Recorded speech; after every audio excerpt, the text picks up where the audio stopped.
Naparito ka ba? Naparito ka ba? Na ganyan lang ang kalakasan mo. Ganyan lang ang kalakasan mo.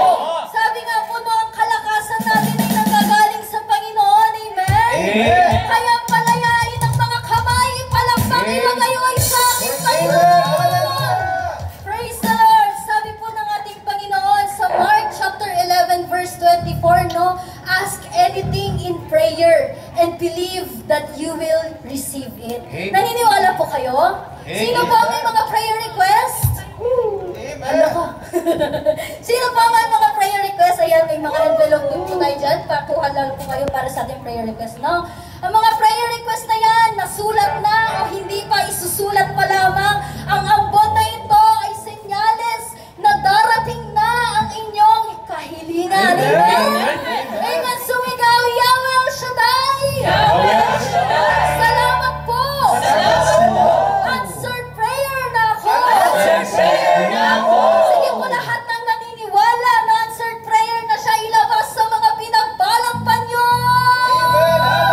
Iwagayway sa ating Panginoon at sama-sama tayo awitin ang pagtitiwala sa ating Panginoon, Yahweh El Shaddai. Hallelujah! Praise the Lord!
Praise the Lord. To God be the glory. Hallelujah. Sige po.